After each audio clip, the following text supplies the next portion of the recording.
आइए हम देखते हैं बेसिकली क्या डिफरेंस है between the landslides in Himalayan and western Ghat regions of India. ठीक है, भारत के पश्चिमी घाट और हिमालय में जो भूस्खलन होते हैं उनमें क्या फ़र्क होता है और क्या उनके कारण हैं। ठीक है, ये क्वेश्चन अभी रिसेंटली यूपीएससी मेंस में पूछा गया था जीएस पेपर 1 में।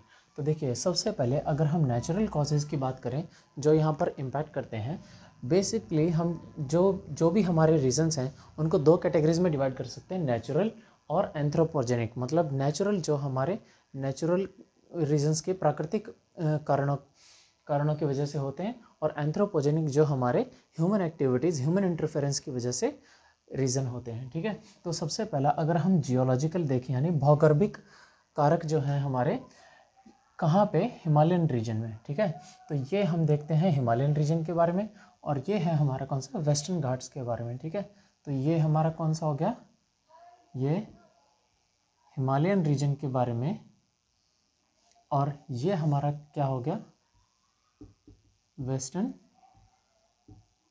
घाट्स के बारे में। ठीक है, तो ये हमारा पश्चिमी घाट के कारक हैं और ये हमारे हिमालय में कारक हैं जिनकी वजह से हमारी लैंडस्लाइड्स होती हैं। तो सबसे पहला जियोलॉजिकल रीज़न क्या है, टेक्टोनिक इंस्टेबिलिटी। टेक्टोनिक इंस्टेबिलिटी क्या होती है कि जो हमारे प्लेट्स हैं, ठीक है, जो दुनिया में जितने भी फोल्डेड माउंटेन्स हैं वो सब एक डिस्ट्रक्टिव प्लेट मार्जिन पे हैं, यानी विनाशात्मक किनारे पे हैं।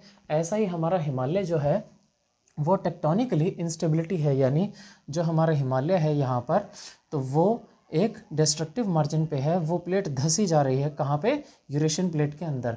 तो जो ये प्लेट्स हैं जब भी ये मूव करती हैं तो यहाँ पे अर्थक्वेक की या इन प्लेटों की मूवमेंट की वजह से जो प्लेटें हैं उनके ऊपर जो रॉक्स हैं, वो जो चट्टानें हैं वो धंस जाती हैं, और इस वजह से यहाँ पर भूस्खलन होता है। तो पहला कारक क्या था, टेक्टोनिक इंस्टेबिलिटी। ठीक है, दूसरा है हमारा लूज रॉक्स। देखिए, जो हमारे हिमालय के अंदर रॉक्स हैं वो सेडिमेंट्री रॉक्स हैं और उनका टेक्सचर जो है वो लूज है। ठीक है, वो लेयर बाय लेयर हमारी रॉक्स बनी है हिमालयन रीजन में, उनका टेक्सचर हमारा लूज है, इसीलिए वो एक दूसरे की तरफ मूव करते रहते हैं, और उनमें जैसे ही कोई सडन मूवमेंट होती है तो उनमें फ्रैक्चर हो जाता है और उससे लैंडस्लाइड होती है। थर्ड फैक्टर है हमारा सिस्मिसिटी।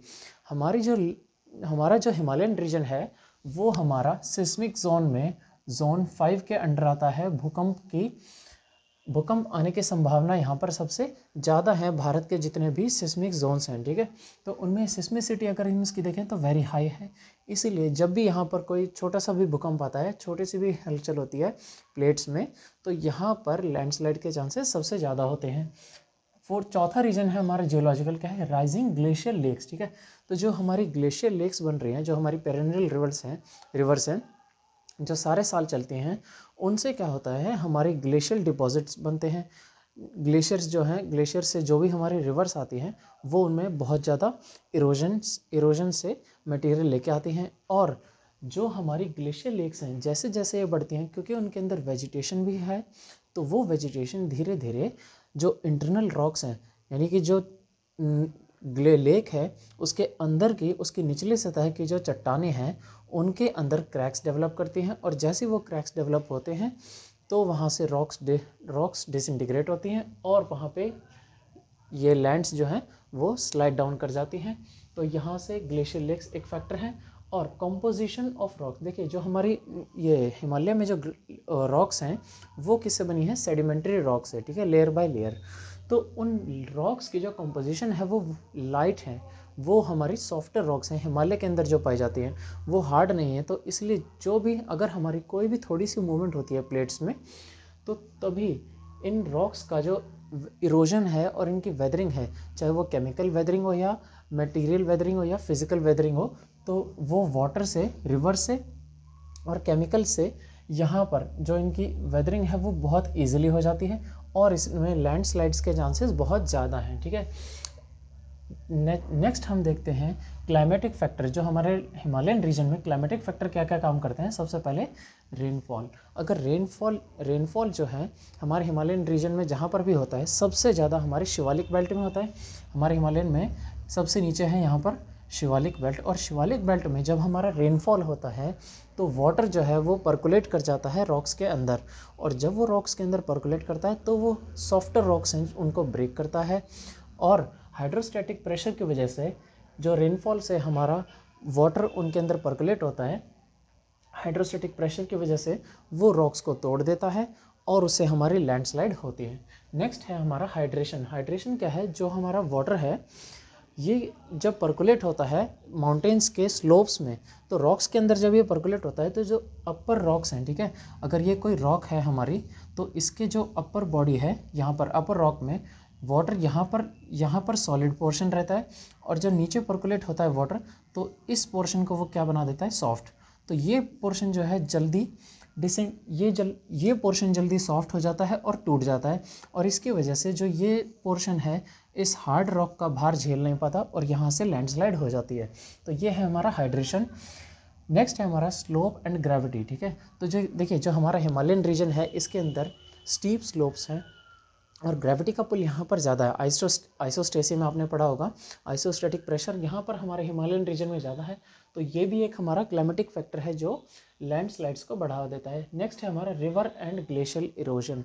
तो रिवर्स जो हैं हमारे हिमालयन में पेरेनियल रिवर्स बहुत ज़्यादा हैं जिनकी वजह से हमारा रिवर और ग्लेशियर्स से हमारा लैंड का इरोजन बहुत ज़्यादा होता है। हमारे जो पेरेनियल रिवर्स हैं वो बहुत ज़्यादा सेडिमेंट्स लेके आती हैं अपने साथ और उनसे हमारे लैंडस्लाइड्स हिमालयन रीजन में सबसे ज़्यादा मिलते हैं। फिर temperature changes and related cloud burst, ठीक है। अच्छा देखिए क्लाउड बर्स्ट क्या है, ये एक अलग से टॉपिक है। तो क्लाउड बर्स्ट भी जो है हमारे जो एनवायरनमेंट में रिसेंट चेंजेस आ रहे हैं उनकी वजह से जो टेम्परेचर में हमारे ग्लोबल चेंजेस आ रहे हैं, तो क्या होता है क्लाउड बर्स्ट की एक्टिविटीज़ हमारी हिमालयन रीजन में बहुत बढ़ गई हैं। रिसेंटली ये हमारे हिमाचल से शिफ्ट होकर उत्तराखंड की साइड हमारी ज़्यादा हो रही है क्लाउड बर्स्ट की एक्टिविटीज़। और क्लाउड बर्स्ट जहाँ पर भी होता है तो वो अपने साथ बहुत ही सारा लैंड मास एक साथ ले जाता है। केदारनाथ में और रिसेंटली उत्तराखंड में और जगह जगह आपने देखा होगा क्लाउड बर्स्ट की एक्टिविटीज़ बढ़ती जा रही हैं और इन्हीं की वजह से हमारे लैंडस्लाइड की एक्टिविटीज़ भी हिमालयन रीजन में बढ़ रही हैं।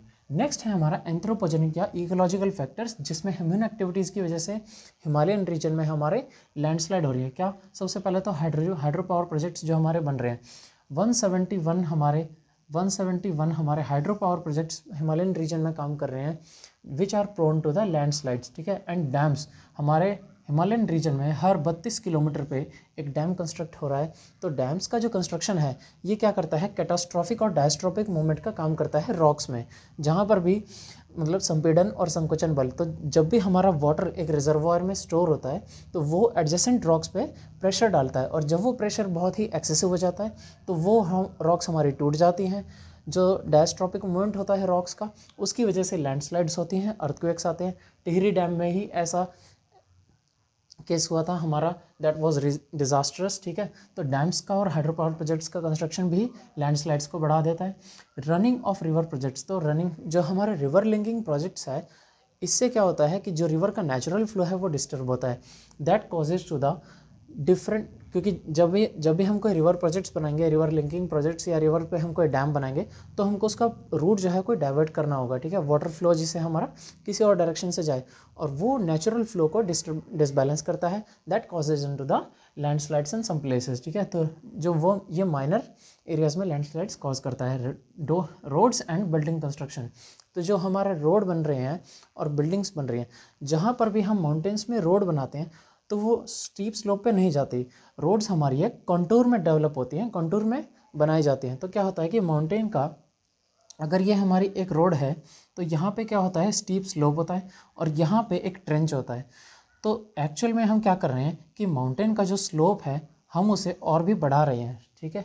तो यहाँ से क्या होता है कि जो ये पोर्शन है यहाँ पर ये मार्जिन वीक हो जाता है और जैसे ये मार्जिन हमारा वीक होता है क्योंकि यहाँ पर स्टीप स्लोप हो गया तो ये हमारा स्लाइड डाउन कर जाता है फ्रैक्चर होके और यही को बनाता है हमारा लैंडस्लाइड। उसके बाद लेवलिंग ऑफ माउंटेन्स, ठीक है। तो टेरेस फार्मिंग के लिए आपने देखा होगा माउंटेन्स में इस तरह से लेयर्स बनी होती हैं। तो काफ़ी जगह क्या किया जा रहा है कि माउंटेन्स की लेवलिंग की जा रही है बिल्डिंग्स बनाने के लिए और एग्रीकल्चर के लिए। तो डिफॉरेस्टेशन भी हमारा एक इसमें मेन फैक्टर है जो हमारा हिमालयन रीजन में इसको बढ़ावा दे रहा है, ठीक है। तो levelling of mountains and deforestation for agricultural purpose also is enhancing the Himalayan region landslides, ठीक है। अब देखते हैं हम, बिकॉज ये देखिए यहाँ पर जो है हमारे नेचुरल फैक्टर्स बहुत ज़्यादा हैं, मैन मेड फैक्टर्स बहुत कम काम कर रहे हैं। इरिस्पेक्टिव ऑफ दैट, मतलब इसका उल्टा बिल्कुल अगर हम देखें यहाँ पर वेस्टर्न घाट्स के जो हमारे फैक्टर्स हैं, तो नेचुरल फैक्टर में हम देखें तो changing monsoon pattern and rainfall conditions which are excessive and intensive. अभी जो हमने मानसून पैटर्न देखा है फ्रॉम 15 to 2020, तो हमने ये देखा कि रिसेंट ईयर्स में जो मानसून है that is advancing a heavy rainfall and for a shorter duration of time. तो हमारा मानसून जो है मतलब वो अरेबियन ब्रांच से बहुत ही एक्सेसिव अमाउंट में रेनफॉल लेके आ रहा है, and it is bursting monsoon and doing rainfall in a huge amount and in a very short span of time. तो हमारा रेनफॉल जो है टेम्परेचर चेंजेस की वजह से हमारा मानसून का भी पैटर्न चेंज हो रहा है, और उस मानसून के पैटर्न चेंज होने की वजह से हमारे टेम्परेचर वेरिएशंस आ रहे हैं, और होता क्या है that is resulting into the excessive floods. तो एक्सेसिव फ्लड जो हमारे सदर्न जो पार्ट है हमारा वायनाड रीजन, एंड अभी देखा होगा आपने रिसेंट ईयर्स में केरला में बहुत सारे फ्लड्स आ रहे हैं, तो वो हमारे क्या रीज़न है, एक नेचुरल रीज़न है मानसून की वजह से। सदर्न घाट्स में जो हमारे फ्लड्स आ रहे हैं उसकी वजह से भी लैंडस्लाइड बहुत ज़्यादा हो रहे हैं, जिसका इम्पैक्ट हमारे कोस्टल रीजन पे पड़ता है, ठीक है। और उसके बाद है मरीन इरोजन, ठीक है, जहाँ पर भी देखिए जैसे यहाँ पर रेनफॉल से हमारा ये रेनफॉल से और रिवर से यहाँ से इरोजन हो रहा था, ऐसे ही कोस्टल एरियाज़ में क्या होता है, मान लीजिए हमारा स्टीप स्लोप है प्लेट्यूज़ की जगह, ठीक है, जहाँ पर हमारे प्लेट्यूज़ होते हैं, तो वहाँ पर ओशन वाटर क्या करता रहता है, ये नीचे से यहाँ पर कट करता रहता है, ठीक है। तो यहाँ पे जो हमारा ये लोअर कट अंडर कट होता है, तो इस अंडर कट की वजह से जो अपर बॉडी है ये नीचे फेल कर जाती है, it tuples into the ocean, और यहाँ से लैंडस्लाइड होता है, ठीक है। नेक्स्ट हमारा आता है anthropogenic factors which are main factors that are causing the landslides in the western Ghat regions. तो एंथ्रोपोजेनिक फैक्टर्स क्या हैं, ब्लास्टिंग ऑफ माइंस, सबसे पहला जो हमारे लाइमस्टोन्स हैं और जितने भी मिनरल्स हैं, तो वो हमारे ब्लास्टिंग की वजह से यहाँ पर वेस्टर्न घाट्स में माइनिंग बहुत ज़्यादा होती है एंड इलीगल माइनिंग बहुत ज़्यादा होती है। इसकी वजह से माइनिंग के ब्लास्ट से यहाँ पर लैंडस्लाइड्स बहुत ज़्यादा होती हैं। उसके बाद सैंड एंड रॉक माइनिंग, तो देखिए जब भी हमारा जो माउंटेन्स हैं इनके लोअर स्लोप्स पे हम माइनिंग करते हैं, ठीक है, तो यहाँ पर रॉक्स की और सैंड की जब माइनिंग होती है तो वाटर जो है ओशनिक वाटर वो धीरे धीरे नीचे लोअर रॉक्स में परकोलेट होता जाता है, और यहाँ पर जो अपर रॉक्स हैं माउंटेन स्लोप्स की, वो इनका वेट नहीं सहन कर पाती और वो नीचे लैंडस्लाइड हो जाती है। तो सैंड एंड रॉक माइनिंग से इस तरह हमारी लैंडस्लाइड्स होती हैं। नेक्स्ट हमारा है टूरिज्म डेवलपमेंट। केरला में और वेस्टर्न घाट्स में रिसेंटली क्या है, बहुत ज़्यादा टूरिज्म डेवलपमेंट के लिए वहाँ पर बिल्डिंग्स का, रोड्स का, इनका कंस्ट्रक्शन बहुत ज़्यादा हुआ है, तो उसकी वजह से क्या है, डिफोरेस्टेशन बहुत ज़्यादा हुई है, पेड़ों की कटाई बहुत ज़्यादा हुई, और जो हमारे सॉइल को बांध के रखते थे उनकी अब कटाई होने की वजह से सॉइल नहीं रुकती है, और जो भी रेनफॉल आता है वो सॉइल को बहा के ले जाता है, and it enhances the landslides. तो ये एक ह्यूमन फैक्टर है tourism development. And high plantation and lower forestation in the lower regions of the Nilgiri hills और ये अनामलाई वगैरह। तो यहाँ पे क्या है कि स्पाइसेस और इनका क्रॉप्स का हमारा बहुत ज़्यादा प्रोडक्शन है, जैसे रबर का और इलायची, और इन सब का स्पेशली जो हमारे कॉफ़ी प्लांटेशन है उसकी हाई प्लांटेशन की वजह से, क्योंकि हमारी डिमांड बहुत ज़्यादा है प्लांटेशन की, और जो हमारी रबर प्लांटेशन या जितनी भी हमारी ट्रीज़ हैं उनकी ग्रो यहाँ पे बहुत कम है। देखिए जब भी हम प्लांटेशन ज़्यादा बढ़ाएंगे तो प्लांट्स जो हैं वो सॉइल को उतना ज़्यादा फोर्सफुली बाउंड नहीं करते जितना हमारा ट्रीज़ बाउंड करते हैं। तो फॉरेस्टेशन जो है हमारे वेस्टर्न घाट्स में, इवन स्पेशली लोअर स्लोप्स में, सदर्न घाट्स में, ये बहुत कम होती जा रही है, और वहाँ पर प्लांटेशन बहुत ज़्यादा होती जा रही है, जिसकी वजह से the soil texture and the soil which was hard laterite soil that is loosening its quality and it is landslides जो वहाँ पे ऑकर हो रही हैं, तो वो उनके साथ बह के चली जाती है। नेक्स्ट है हमारा विंड मिल प्रोजेक्ट्स, ठीक है। तो इलेक्ट्रिसिटी प्रोडक्शन के लिए हमारे वेस्टर्न घाट्स में, क्योंकि हमारा वहाँ पर विंड का रिसोर्स बहुत अच्छा है, तो विंड मिल के जो हमारे कुछ प्रोजेक्ट्स हैं जो वेस्टर्न घाट में गोवा रीजन के आसपास बन रहे हैं, तो वो भी एक फैक्टर है हमारा लैंडस्लाइड्स के, क्योंकि वो हमारे स्लोप्स पे बहुत ही हैवी इम्पैक्ट डालते हैं रॉक्स के ऊपर, और जब वो रॉक्स हमारी झेल नहीं पाती तो तो वो लैंडस्लाइड हो जाता है। देन नेक्स्ट है हमारा वेजिटेशन चेंजेस, ठीक है। तो रिसेंटली हमने पहले देखा है कि एडमिनिस्ट्रेटिव चेंजेस की वजह से अगर सॉइल का हमारा कुछ टेक्सचर है, ठीक है, मान लीजिए हमारे कुछ ओक ट्रीज़ हैं विच वर सोन एट अ प्लेस, तो जो ओक ट्रीज़ हैं उनकी they have a high capacity to bind the soil, and instead of the planting oak trees in the soil, in the particular soil in the vegetative region of laterite soil in the southern Kerala region, तो वहाँ पे क्या किया कि दूसरी crops उगा दी जिनकी वजह से the soil was not prepared enough to bound the trees were not prepared enough to bind the soil, और उनकी क्या है वो स्लो, जैसे ही वहाँ पर रेनफॉल हुआ तो वो सारे वहाँ से क्रॉप्स जो है वो बह के चली गई। तो इसीलिए कुछ वेजिटेशन चेंजेस की, नेचुरल वेजिटेशन जो वहाँ पर थी वो ख़त्म करके अगर हम कुछ अपनी क्रॉप्स वहाँ पर और लगाने की कोशिश करते हैं तो उनसे भी हमारे लैंडस्लाइड के चांसेस बढ़ते हैं। So there are more of man made, ठीक है, तो there are more of man made या फिर एंथ्रोपोजेनिक फैक्टर्स का हम कह सकते हैं responsible for the landslides in Western Ghats, ठीक है, and there are more of natural factors, ठीक है, there are more of natural factors which are responsible for the landslides in Himalaya region, ठीक है। So this was the answer to this question. Hope you have understood it, and if you have any doubt please do mention in the comment section. Thank you.